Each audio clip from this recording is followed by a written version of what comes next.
Scott, we're talking about mutual funds, and you had a few more comments. Very curious to hear. Yeah, I was saying if you're trying to be immune from being hoaxed or persuaded to something that isn't true, it helps to have experience across fields. And I want to give you one concrete example because it's very provocative. So I'm going to use the AOC and President Trump method to get you all twisted up here because I want you to think Yeah. about me and follow me on Twitter. I All right. love it. So here's the thing. I have a background, as we said, in economics and business and investing, et cetera.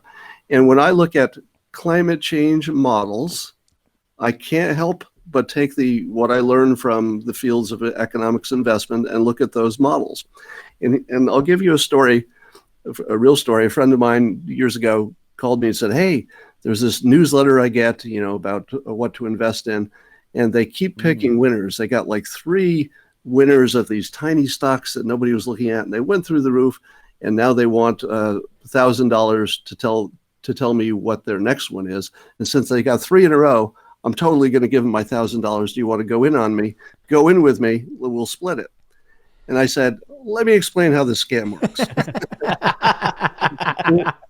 This is, first of all, there are probably a number of ways to do this, but the most famous way is that somebody will send a mailing of, say, 3 stock predictions. These 3 will go up, and they'll send them to a bunch of people.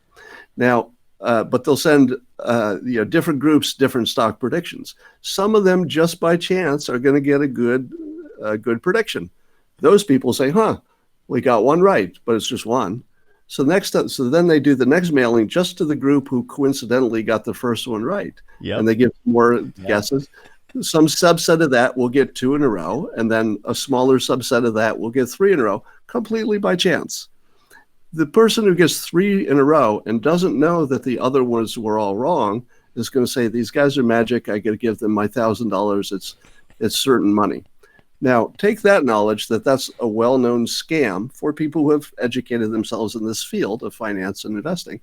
And then the scientists say to me, "Hey, I got some models, and these are the models that have predicted the future really well." And I say, "How many were there? How many models did you start with? Did you throw any out? Did you delete any because they didn't work after a few years?" If you give me, and I guess there are hundreds of models, but they, each country uses 1 or 2 that they preferred. But what happens if the one that, say, Denmark prefers stops working for a couple of years? Well, they'll replace it. They'll replace it with another one. Will you know that? Will you know that they were pretty sure about this one until it didn't work and they replaced another?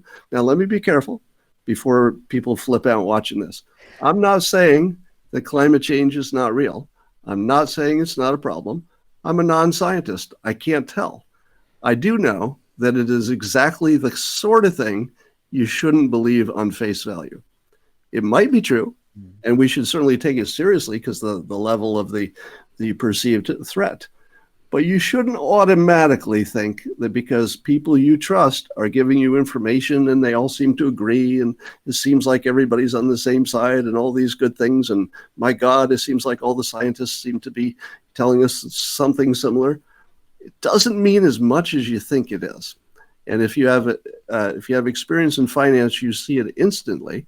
If you have experience in the arts, it's invisible. If your experience is the arts, you say, "Why the heck am all the scientists saying this?" Your experience is a little limited in the arts. You might be right. And again, I'll say that as clearly as possible. Could be the artists are right and the scientists are giving us, a really good look at the future and we ought to take it seriously. It's possible. How could I know? I'm not a scientist.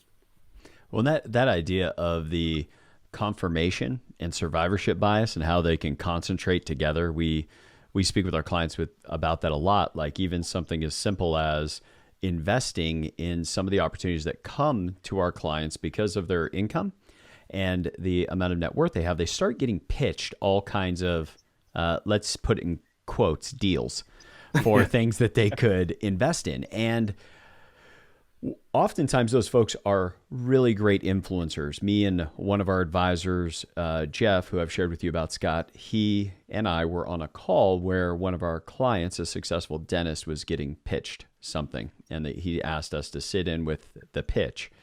And we were messaging each other back and forth from Cialdini's book, All the Weapons of Influence. Oh, that was scarcity. That was authority. That was, this was social proof. And it was a textbook. And the guy was terrible.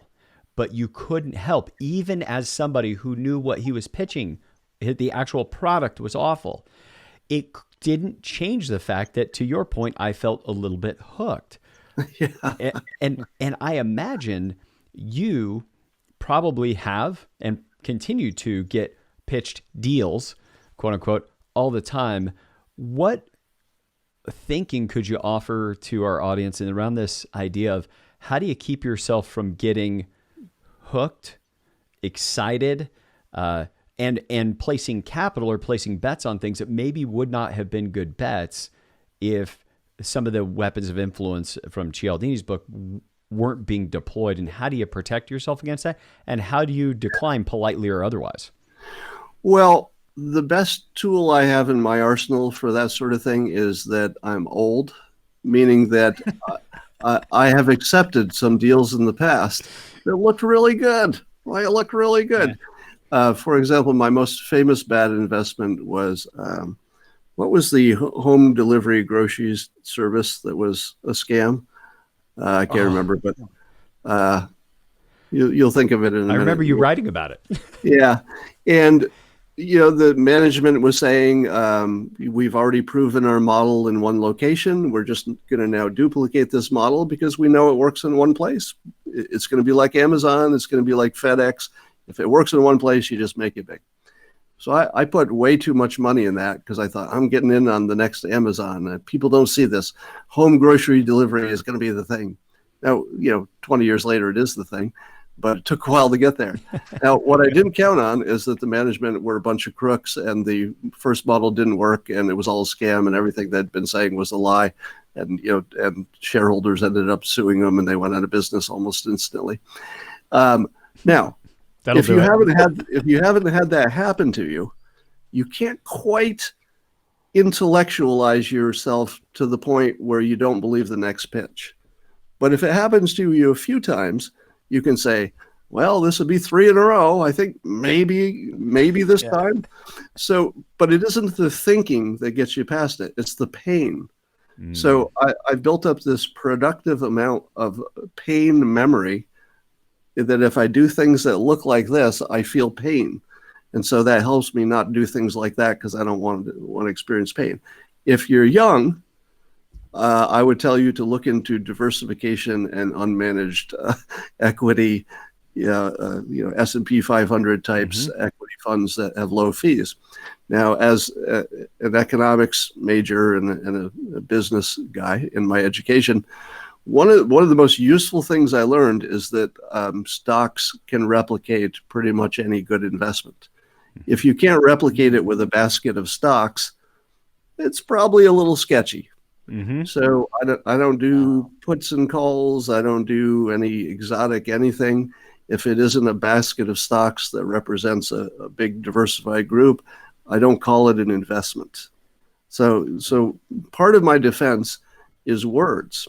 Because we're so word oriented that if you label something with a good word, you're more likely to do it than if you'd labeled that same activity with a bad word. That's how word influenced we are. So I use that little trick of putting words on things that will make me like them or not like them. So I say if it's an unmanaged, diversified fund that is mostly American stocks, that's called an investment. If I want to buy a house, that's called buying a house. If I want to put a bunch of money in a startup, that's entertainment or it's speculation. Yep, but that's what we teach our clients is right that it's speculation if it's going to have some outsized return, especially if you can't find that your relationship or human capital, something you specifically bring to the table, your talents, is somehow raising that return bar. If that return bar is being raised beyond what you would get in what we call a passive structured investment portfolio, which just means that we just own like 13,000 different securities with very, very low turnover and super low cost. That is, which by the way, when you mentioned your philosophy around investments in, I think it was How to Fail at Almost Anything and Still Win Big. I like the smile I had on my face the rest of the day after reading that was wonderful. And it followed by never, your tongue in cheek, never accept investment advice from a cartoonist. But I would offer that that advice that you just gave of watch what you label things as speculation versus investment is brilliant.